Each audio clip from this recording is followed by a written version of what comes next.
Welcome to Supplements, Episode 1. In this episode, we will be going over MrBallen's Medical Mysteries, Episode 1, Ashes to Ashes. Spoilers ahead. As always, if you want to hear the MrBallen version first, listen to that now, and then come back here for a deeper medical dive. In this episode, a couple of siblings couldn't reach their elderly father for a while. When they checked on him, there were signs of fire with melted items in the home and black soot covering the walls. But other items in the home were unaffected. This isn't a picture from this particular case, but another similar one of a man named John Irving Bentley. In the case, the mattress was burnt through into the floorboards.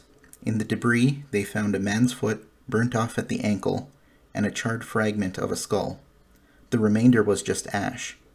Similar to this case, although Bentley appears to have died in the bathroom, the body was effectively cremated, which takes much more heat than a typical house fire.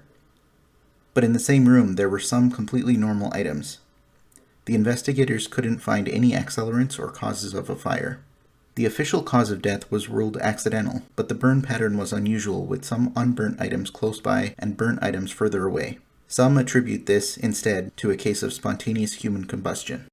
The most notorious case in fiction is Bleak House by Charles Dickens, where the alcoholic merchant Mr. Croup ends up as a heap of ashes on the floor.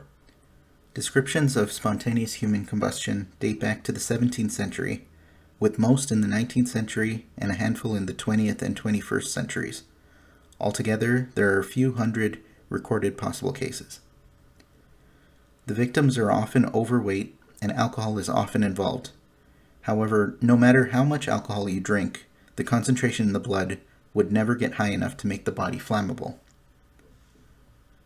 The currently most accepted hypothesis is called the wick effect. A fire starts innocuously by a cigarette, match, electrical fire, or something similar. The BBC show QED did an episode on this, where they tried to recreate the scenario using a piece of pork wrapped in cotton. As you can see, as the body starts burning, the clothing worn by the victim soaks up melted fat and acts like a candle wick, allowing the body to smolder for a long period of time. Alcohol would not necessarily make it more flammable, but severe intoxication can cause impairment where the victim would not be able to respond to the initial fire. This also explains the burn findings on the body, with the most burn in the truncal region where the majority of fat is located, and the feet and skull often not burned completely, as the fire would have died down by the time it reached these parts after running out of fuel source.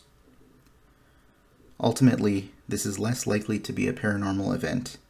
The main medical conclusion would be, don't smoke in bed, especially if you are totally intoxicated. This has been the first episode of Supplements. I hope you guys enjoyed it. Please let me know if you found it helpful in the comments, and I'll see you next time.